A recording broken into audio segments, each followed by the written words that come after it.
السلام علیکم ورحمۃ اللہ وبرکاتہ۔ آج میں آپ کے سامنے ذکر کروں گا اسلام کا پہلا مرکز۔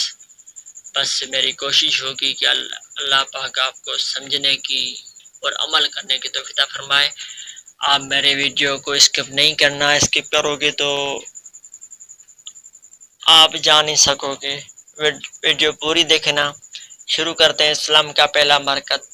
حضرت صہیب اور حضرت عمر رضی اللہ عنہ دونوں آپ صلی اللہ علیہ وآلہ وسلم کی خدمت میں حاضر ہوئے۔ آپ نے دونوں کو اپنے پاس بٹھایا۔ جب یہ بیٹھ گئے تو آپ نے ان کے سامنے اسلام پیش کیا اور قرآن کریم کی جو آیت آپ پر اس وقت تک نازل ہو چکی تھی وہ پڑھ کر سنائی۔ ان دونوں نے اس وقت اسلام قبول کر لیا۔ اسی روز شام تک یہ دونوں نبی کریم صلی اللہ علیہ وآلہ وسلم کے پاس رہے۔ شام کو دونوں چپکے سے چلے آئے۔ حضرت عمر رضی اللہ عنہ سیدھے اپنے گھر پہنچے تو ان کے ماں باپ نے ان سے پوچھا کہ دن بھر کہاں تھے۔ انہوں نے فوراً بتا دیا کہ وہ مسلمان ہو چکے ہیں۔ ساتھ ہی انہوں نے ان کے سامنے بھی اسلام پیش کیا اور اس دن انہوں نے قرآن پاک کا جو حصہ یاد کیا تھا وہ ان کے سامنے تلاوت کیا۔ ان دنوں کو یہ کلام بے حد پسند آیا۔ دونوں فوراً بیٹے کے ہاتھ پر مسلمان ہو گئے۔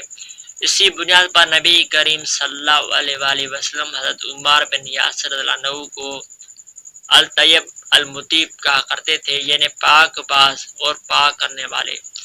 اسی طرح حضرت عمران رضی اللہ عنہ اسلام لائے تو کچھ عرصے بعد ان کے والد حضرت حسین رضی اللہ عنہ بھی مسلمان ہو گئے۔ ان کے اسلام لانے کی تفصیل یوں ہے۔ ایک مرتبہ قریش کے لوگ نبی کریم صلی اللہ علیہ وآلہ وسلم سے ملاقات کے لیے آئے۔ ان میں حضرت حسین رضی اللہ عنہ بھی تھے۔ قریش کے لوگ تو باہر رہ گئے، حسین رضی اللہ عنہ اندر چلے گئے۔ نبی کریم صلی اللہ علیہ وآلہ وسلم نے انہیں دیکھ کر فرمایا ان بزرگ کو جگا دو۔ جب وہ بیٹھ گئے تب حضرت حسین رضی اللہ عنہ نے کہا یہ آپ کے بارے میں ہمیں کیسی باتیں معلوم ہو رہی ہیں؟ آپ ہمارے معبودوں کو برا کہتے ہیں۔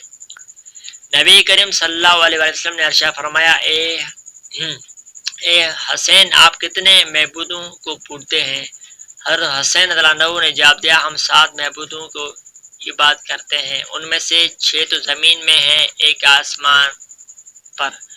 اس پر آپ نے فرمایا اور اگر آپ کو کوئی نقصان پہنچ جائے تو آپ کس سے مدد مانگتے ہیں؟ حضرت حسین رضی اللہ عنہ بولے اس صورت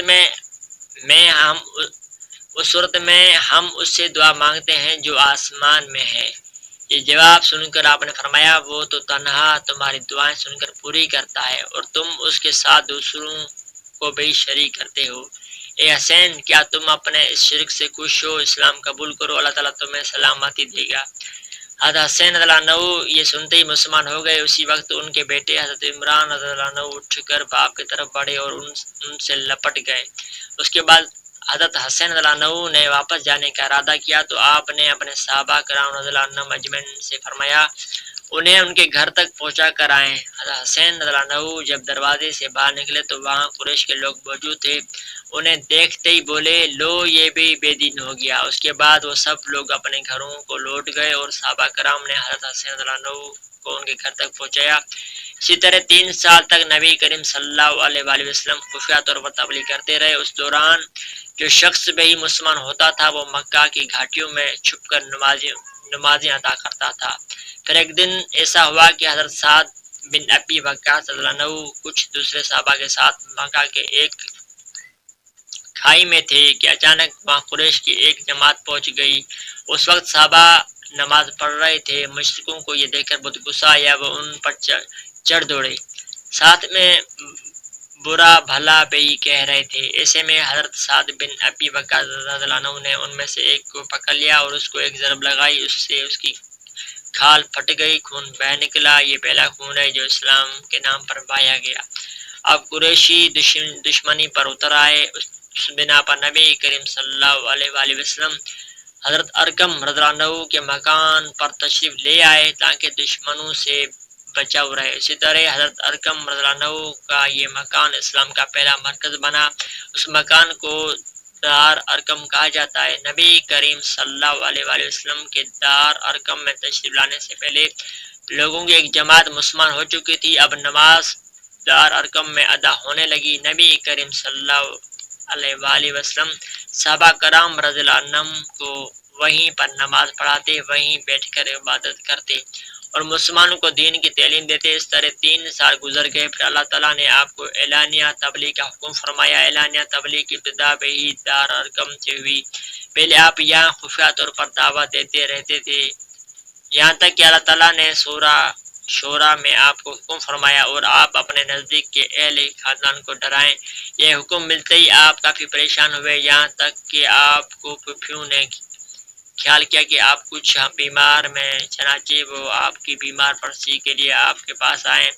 تب آپ نے ان سے فرمایا میں بیمار نہیں ہوں، بلکہ مجھے اللہ تعالیٰ نے حکم دیا کہ میں اپنے قریبی رشتہ داروں کو آخرت کے عذاب سے ڈراؤں، اس لیے میں چاہتا ہوں کہ تمام بنی عبد المطلب کو جمع کرو اور انہیں اللہ کی طرف آنے کی دعوت دو۔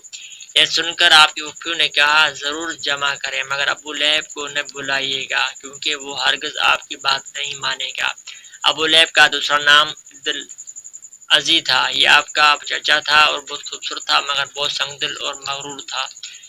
دوسرے دن نبی کریم صلی اللہ علیہ وسلم نے بنی عبد المطلب کے پاس دعوت بھیجی، اس پر وہ سب آپ کے ہاں جمع ہو گئے۔ ان میں ابو لہب بھی تھا۔ اس نے کہا یہ تمہارا چچا اور ان کی اولادیں جمع ہے، تم جو کچھ کہنا چاہتے ہو کہو اور اپنی بے دینی کو چھوڑ دو، ساتھ ہی تم یہ بھی سمجھ لو کہ تمہاری قوم میں یعنی ہم میں اتنی طاقت نہیں ہے کہ تمہاری خاطر سارے عربوں سے دشمنی لے سکے، لہذا اگر تم اپنے معاملے پر اڑے رہے تو خود تمہارے خاندان والوں ہی کا سب سے زیادہ فرض ہوگا کہ تمہیں پکڑ کر قید کر دیں، کیونکہ قریش کے تمام خاندان اور قبیلے تم پر چڑھ دوڑیں۔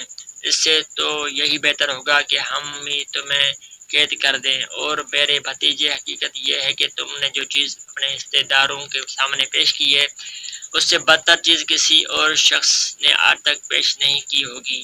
آپ نے اس کی بات کی طرف کوئی توجہ نہیں فرمائی اور حاضرین کو اللہ کا پیغام سنایا۔ آپ نے فرمایا اے قریش، کہو اللہ کے سوا کوئی معبود نہیں اور محمد رسول اللہ اللہ کے رسول ہیں۔ آپ نے ان سے یہ بھی فرمایا اے قریش، اپنے جانوں کو جہنم کی آگ سے بچاؤ۔ وہاں صرف آپ کے رشتہ داری جمع نہیں تھے بلکہ قریش کے دوسرے قبیلے بھی موجود تھے، اس لیے آپ نے ان کے قبیلوں کے نام لے کر انہیں مخاطب فرمایا، یعنی آپ نے یہ الفاظ ادا فرمائے اے بنی ہاشم، اپنے جانوں کو جہنم کے عذاب سے بچاؤ۔ اے بنی عبد شمس، اپنے جانوں کو جہنم کی آگ سے بچاؤ۔ اے بنی عبد المناف، اے بنی زہرا، اے کے بن لوئی، اے بنی مرو بن کے، اپنی جانوں کو جہنم کی آگ سے بچاؤ۔ اے صفیہ، محمد کی پھوپھی، اپنے آپ کو جہنم کی آگ سے بچاؤ۔ ایک روایت کے مطابق آپ نے یہ الفاظ بھی فرمائے نہ میں دنیا میں تمہیں فائدہ پہنچا سکتا ہوں نہ آخرت میں کوئی فائدہ پہنچانے کا اختیار رکھتا ہوں، سوائے اس صورت کہ تم کہو لا الہ الا اللہ، چونکہ تمہاری مجھ سے رشتہ داری ہے، اس لیے اس کے بھروسے پر کفر و شرک کے اندھیروں میں گم نہ رہنا۔ اس پر ابو لہب آگ بگولا ہو گیا، اس نے تل ملا کر کہا تو ہلاک ہو جائے، کیا تو نے ہمیں اس لیے جمع کیا تھا؟ پھر سب لوگ چلے گئے۔ بس جو کہا سنا اللہ پاک قبول مقبول فرما، اللہ پاک ہم سب مسلمانوں کو اس پر عمل کرنے کی توفیق عطا فرمائے۔